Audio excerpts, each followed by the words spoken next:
In my last video, I just shared some thoughts on the evolution of recruiting and AI. I wanted to just share some additional thoughts on what I believe is going to be the new challenges that AI is going to create when it comes to recruiting and sourcing and talent acquisition. You know, like before AI, like LinkedIn, like Career Builder, like Monster, Dice, right? In the earlier years, what ended up happening there was a tremendous tool, but it actually created a lot more volume of activity. And so on the surface, that would sound great. Sunday classified ads, used to get me this small set of candidates that I could consider. And if I was really cool, I'd run an ad in another city, somewhere nearby.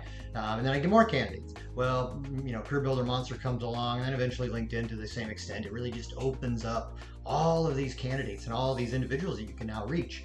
But in that is the problem of now I got to evaluate all of these candidates. And if I now post a position, if I'm a reputable pedigree company, I post a position on LinkedIn, I may get thousands of applications. How do you possibly go through those? Well, now along comes AI, right? Maybe AI is going to help, right? Now you evaluate that talent. My humble opinion, it's not that good yet over a person. It's certainly starting to add some efficiency to that process, and it will certainly get better over the next 3 to 5 or 10 years. But where AI is going to be creating a problem, and you're already seeing this, just do a few searches if you haven't already experienced it directly, is in my humble opinion, when we're seeing, it's starting to make some individuals look better, right? So if they're using AI to improve resumes, to improve their LinkedIn profile, honestly, it'll help them prepare. I can just use ChatGPT or DeepSeek or any of these tools to do some homework on a company before I go interview, or if I'm on a Teams call, I could be doing it while I'm having an interview, using these tools to make me act smarter, to be smarter, in that very isolated amount of time you have to determine if there's a fit.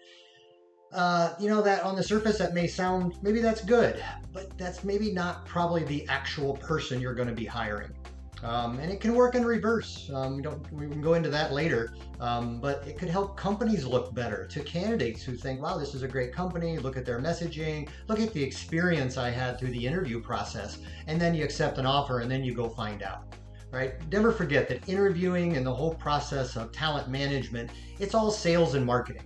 Right? And the ones who are better at that often, and they're not often the best skilled, are the ones who are good at navigating that sales process. And then you both come together, you overcome your risk tolerance to make a decision to work together to find out if the fit is actually there. And unfortunately, sometimes it's not. I think the odds are going to go up significantly that the chance that you find out after going to work together here in the next 3 to 5 or 10 years is going to be a lot more turnover.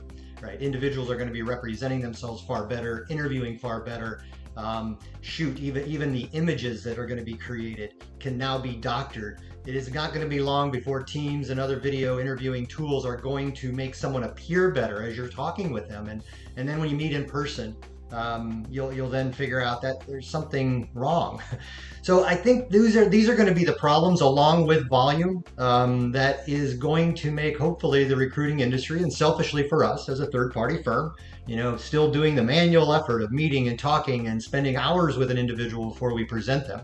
It's not going to eliminate us in the process. If anything, in the upcoming years, it could create a lot more demand.